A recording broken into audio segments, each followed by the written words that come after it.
Hi, everybody. This is Norm DeVay with Copa Health, and this is the Copa Roundup for Friday, March 11th. Wow, March 11th. We're past February, which I always talk about being a short month, but March is often known as the month of March Madness. And I think it got that name because of basketball, the NCAA basketball tournament.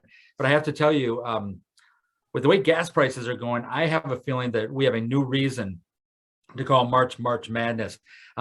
It takes me, $14 in gas to drive about 10 blocks these days. So I'm trying to do as much sitting in the office as I can. But hey, March is Developmental Disabilities Awareness Month.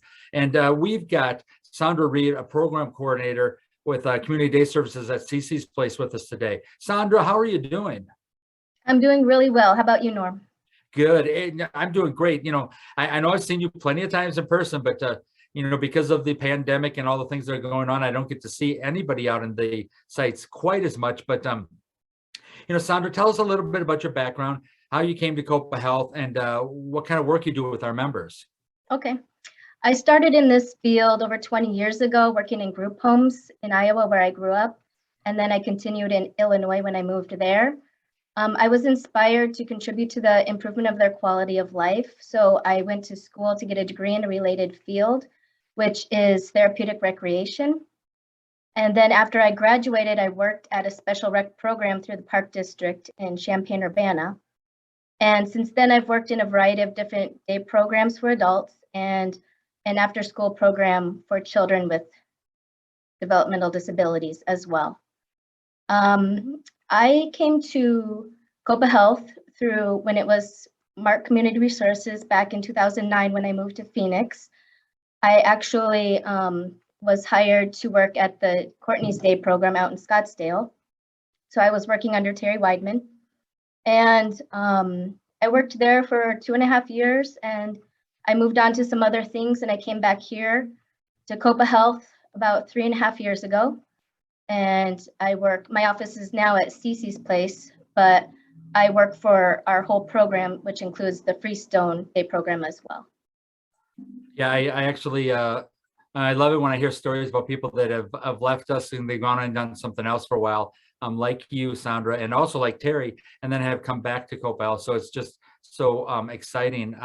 And by the way, you're a person after my own heart, because I was born and raised in Iowa also, and then spent time in Illinois and Wisconsin working in this field. So can you tell us the importance of awareness for those who have developmental challenges, why this is so important? I would say awareness is very important because it contributes to advancements in all different areas of our society. Some different areas is physically, buildings and places have become more physically accessible. Transportation modes have become more accessible and safe. Also, technology has really developed and afforded people who are unable to communicate verbally to be able to communicate with family and friends and to connect socially over social media. Adaptive equipment has come a long way. You can see people with prosthetic devices so they can walk rather than using a wheelchair, or people who do use wheelchairs. Some have power chairs, which are high tech. Also different types of walkers, all different kinds of equipment that makes their lives easier. It makes it easier for them to be more independent and to get out into the community and be more visible. Yeah, I talk to people all the time when I'm out doing presentations or just meeting people about the importance of those who have profound disabilities, us still working with them, because just improving their mental attitude, helping them with their nutrition, that can keep them from getting sick. Because when some of these individuals with developmental disabilities that are often coupled with physical disabilities get sick, it's not just like you or me. We just don't spend a couple of days in bed and we get over it. They could end up in the hospital, and that affects not only them but their families too, their mothers, fathers, and other people that are caring for them. So how can we as individuals help make the lives of those with developmental disabilities and challenges simpler? How can we make a difference?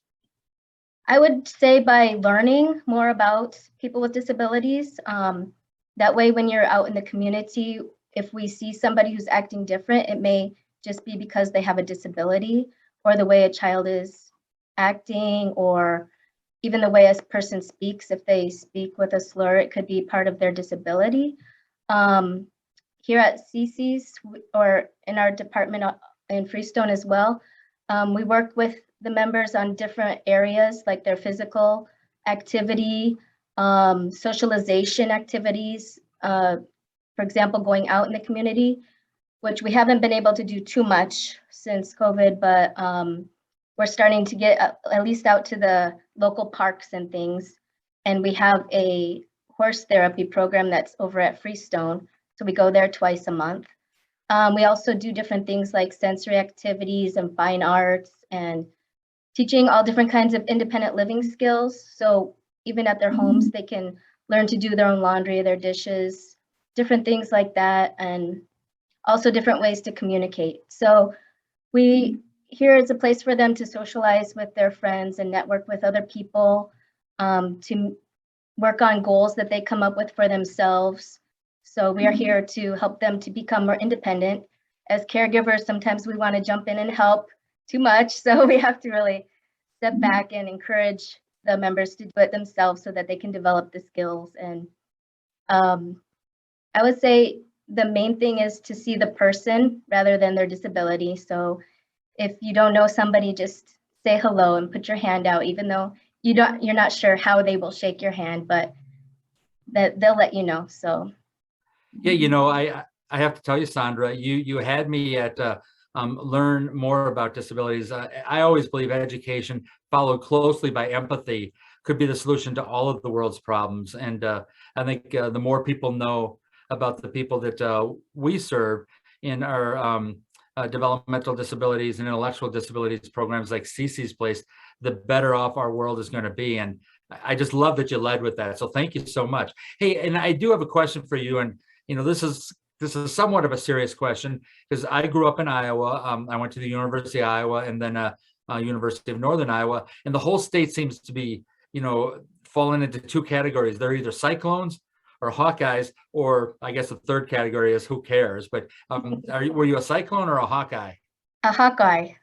All right, all right. So yeah, you probably grew up a little bit of the time when Hayden Fry was the coach at Iowa, and then Kurt Ferentz, but I'm right there with you with the Hawkeyes. In fact, yesterday I accidentally went on a Zoom meeting and I had a Hawkeye a shirt like this on instead of my Copa one, and I don't think people recognize me. They don't recognize me if I don't have Copa stuff on. But hey, you know, thank you so much, Sondra, for joining us today. It was just such a pleasure to learn a little bit more about the stuff that you do.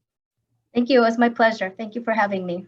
Well, hopefully I'll get to see you again in person sometime. I used to love coming down to CC's Places and taking tours, and I know I was out at Freestone a while back, so I'm looking forward to that. So, hey, everybody, that is the Copa Roundup this week, ending Friday, March 11th. Next week, we are going to have the president and CEO of the Mesa Chamber of Commerce, Sally Harrison, with us. And it's just so fantastic because Sally is a little bit like our CEO, Dr. Sharna Joppi-Piper. She is a very, very busy person. I used to make jokes in meetings that Sally must have cloned herself with all the places that she's able to be. But she's going to be joining us next week and talk a little bit about efforts that they have with the chamber going on here in Mesa, and we're looking forward to that. Until then, everybody, try to enjoy the great weather.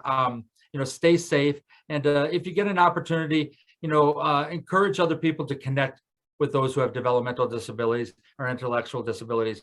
I'll tell you, the grade school that I went to, the grammar school I went to in Iowa, which was Audubon in Dubuque, Iowa, was the first in the state to actually integrate people with developmental disabilities right there into the class.